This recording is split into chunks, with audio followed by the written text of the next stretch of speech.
Folks, remember when El Presidente Ramaphosa was getting more television times than the crew of generations?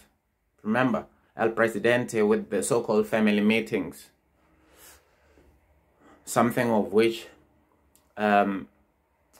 most people felt this psych of relating to president as your family member. Because if you really be able to stand up and type and say, I'm gonna be having a family meeting with the president, you really do need a hug.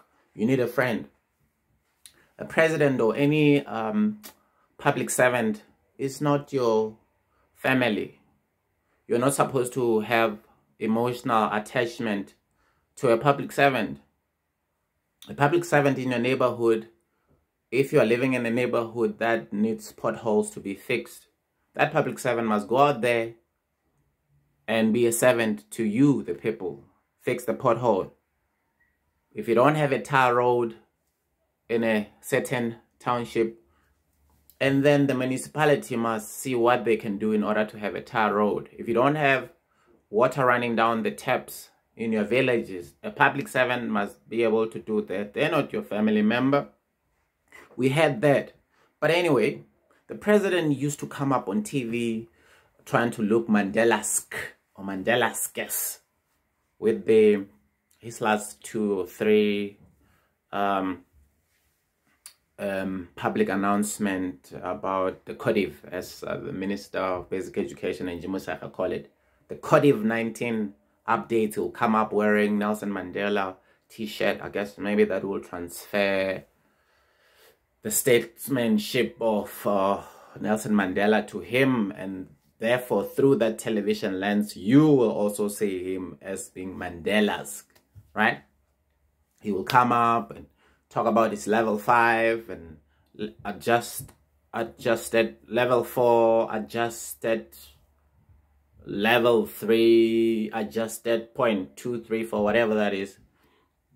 So now he's no longer coming up on TV and talking to you, fellow South Africans. We just find out that, of course, we're on level 1, but there's been new level 1 adjustments. So we are failing to find out as to what tier of level 1 adjustment we are on, you know. Level 1 adjustment, tier 5, tier 4, tier 3, tier 1 within level 1. No, we don't know about it. What has the president said?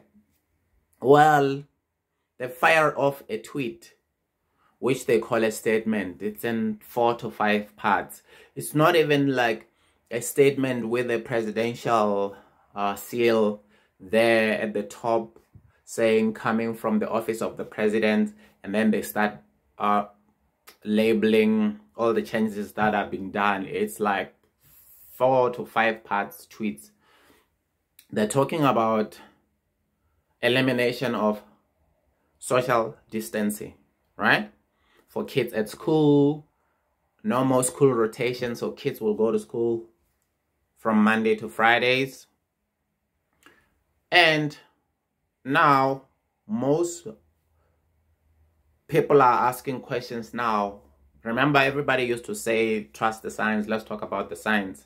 And one of the other thing also that they are talking about in that is the testing and the quarantining. So the government now states that if you have CODIV, as per Njimutsecha, if you have COVID-19 or CODIV-19 and you are asymptomatic, so you don't exhibit symptoms, there's no problem. You can go and mingle with people.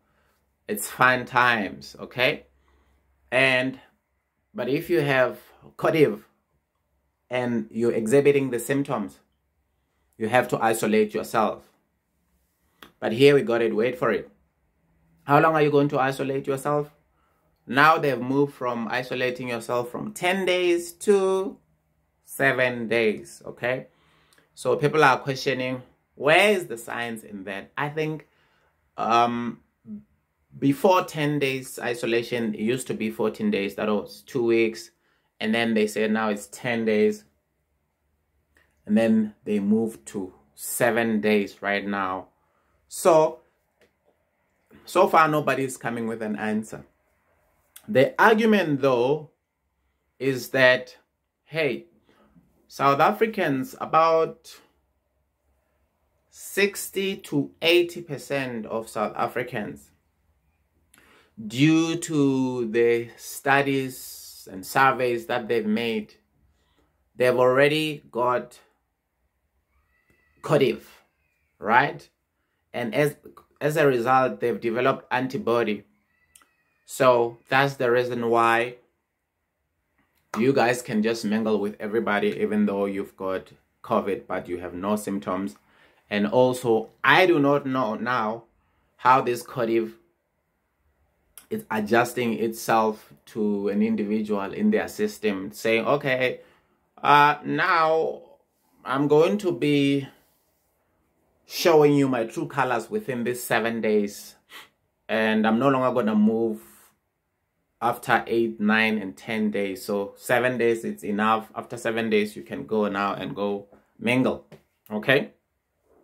And there was an official in the health department who was questioned by a journalist from 702 and saying, hey, what's going on? So obviously he didn't mention the antibody issues. He just basically said that, listen, the way you're framing this question to me is that we don't want to be seen as if we're encouraging people not to, or basically wash their hands, sanitize, and do their social distancing.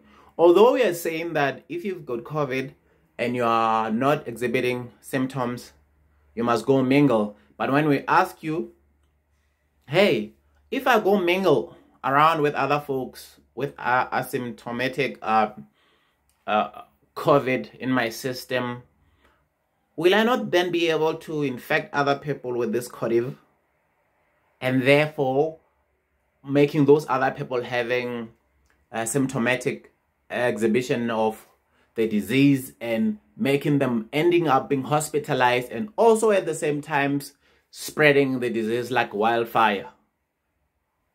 No answers to that. And as we're seeing this irrational, unscientific decisions which are being taken now, like the same issue of now having 2,000 people being able to meet outside and 1,000 inside, and from 50 people at the funeral and 100 people inside maybe a club or church. Well, if church would then been open fully, and 200 outside. There's still no scientific explanation as to how these decisions are being made. And the sad part about it is that we don't have parliaments. We don't have parliaments that discusses and have debates with different political parties to then come up with policies like that. We have the presidential cabinet meetings and also the NCCC. I think it's the National Corona Command Committee, something like that.